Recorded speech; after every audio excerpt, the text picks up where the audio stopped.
The object of this essay seems good to the rest. On Liberty. Chapter 1, Introduction. The object of this essay is to assert one very simple principle, as entitled to govern absolutely the dealings of society with the individual in the way of compulsion and control, whether the means used be physical force in the form of legal penalties or the moral coercion of public opinion. That principle is that the sole end for which mankind are warranted individually or collectively, in interfering with the liberty of action of any of their number, is self-protection. That the only purpose for which power can be rightfully exercised over any member of a civilized community against his will is to prevent harm to others. His own good, either physical or moral, is not a sufficient warrant.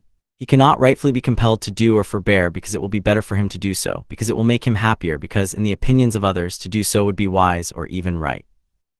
These are good reasons for remonstrating with him, or reasoning with him, or persuading him, or entreating him, but not for compelling him, or visiting him with any evil in case he do otherwise. To justify that, the conduct from which it is desired to deter him must be calculated to produce evil to someone else. The only part of the conduct of anyone for which he is amenable to society is that which concerns others. In the part which merely concerns himself, his independence is, of right, absolute. Over himself, over his own body and mind, the individual is sovereign. It is perhaps hardly necessary to say that this doctrine is meant to apply only to human beings in the maturity of their faculties. We are not speaking of children, or of young persons below the age which the law may fix as that of manhood or womanhood. Those who are still in a state to require being taken care of by others must be protected against their own actions as well as against external injury. For the same reason, we may leave out of consideration those backward states of society in which the race itself may be considered as in its nonage. The early difficulties in the way of spontaneous progress are so great that there is seldom any choice of means for overcoming them, and a ruler full of the spirit of improvement is warranted in the use of any expedients that will attain an end, perhaps otherwise unattainable. Despotism is a legitimate mode of government in dealing with barbarians, provided the end be their improvement, and the means justified by actually effecting that end. Liberty, as a principle, has no application to any state of things interior to the time when mankind have become capable of being improved by free and equal discussion. Until then, there is nothing for them but implicit obedience to an Akbar or a Charlemagne, if they are so fortunate as to find one.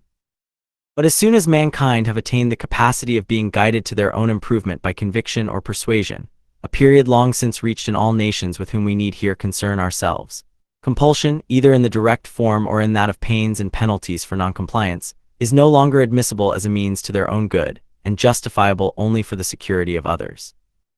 It is proper to state that I forego any advantage which could be derived to my argument from the idea of abstract right as a thing independent of utility. I regard utility as the ultimate appeal on all ethical questions, but it must be utility in the largest sense, grounded on the permanent interests of man as a progressive being. Those interests, I contend, authorize the subjection of individual spontaneity to external control, only in respect to those actions of each which concern the interest of other people. If anyone does an act hurtful to others, there is a prima facie case for punishing him by law, or, where legal penalties are not safely applicable, by general disapprobation. There are also many positive acts for the benefit of others which he may rightfully be compelled to perform, such as to give evidence in a court of justice, to bear his fair share in the common defense, or in any other joint work necessary to the interest of the society of which he enjoys the protection, and to perform certain acts of individual beneficence, such as saving a fellow creature's life, or interposing to protect the defenseless against ill usage, things which, whenever it is obviously a man's duty to do, he may rightfully be made responsible to society for not doing. A person may cause evil to others not only by his actions but by his inaction, and in either case he is justly accountable to them for the injury. The latter case, it is true, requires a much more cautious exercise of compulsion than the former. To make anyone answerable for doing evil to others is the rule. To make him answerable for not preventing evil is, comparatively speaking, the exception. Yet there are many cases clear enough and grave enough to justify that exception. In all things which regard the external relations of the individual, he is de jure amenable to those whose interests are concerned, and if need be, to society as their protector. There are often good reasons for not holding him to the responsibility, but these reasons must arise from the special expediencies of the case, either because it is a kind of case in which he is on the whole likely to act better when left to his own discretion than when controlled in any way in which society have it in their power to control him, or because the attempt to exercise control would produce other evils, greater than those which it would prevent. When such reasons as these preclude the enforcement of responsibility, the conscience of the agent himself should step into the vacant judgment seat, and protect those interests of others which have no external protection, judging himself all the more rigidly, because the case does not admit of his being made accountable to the judgment of his fellow creatures.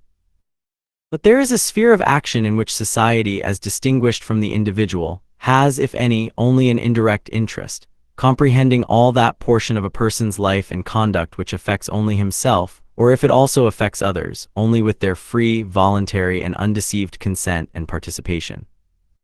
When I say only himself, I mean directly and in the first instance, for whatever affects himself may affect others through himself, and the objection which may be grounded on this contingency will receive consideration in the sequel. This, then, is the appropriate region of human liberty. It comprises first the inward domain of consciousness, demanding liberty of conscience in the most comprehensive sense, liberty of thought and feeling, absolute freedom of opinion and sentiment on all subjects, practical or speculative, scientific, moral, or theological. The liberty of expressing and publishing opinions may seem to fall under a different principle, since it belongs to that part of the conduct of an individual which concerns other people, but being almost of as much importance as the liberty of thought itself, and resting in great part on the same reasons, is practically inseparable from it. Secondly, the principle requires liberty of tastes and pursuits, of framing the plan of our life to suit our own character, of doing as we like, subject to such consequences as may follow, without impediment from our fellow creatures, so long as what we do does not harm them, even though they should think our conduct foolish, perverse, or wrong. Thirdly, from this liberty of each individual follows the liberty within the same limits of combination among individuals, freedom to unite for any purpose not involving harm to others, the persons combining being supposed to be of full age and not forced or deceived.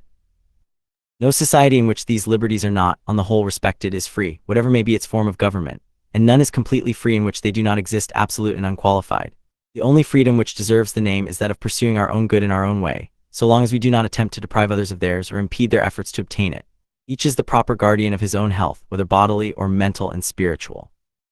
Mankind are greater gainers by suffering each other to live as seems good to themselves, than by compelling each to live as seems good to the rest. You have reached the end of the document.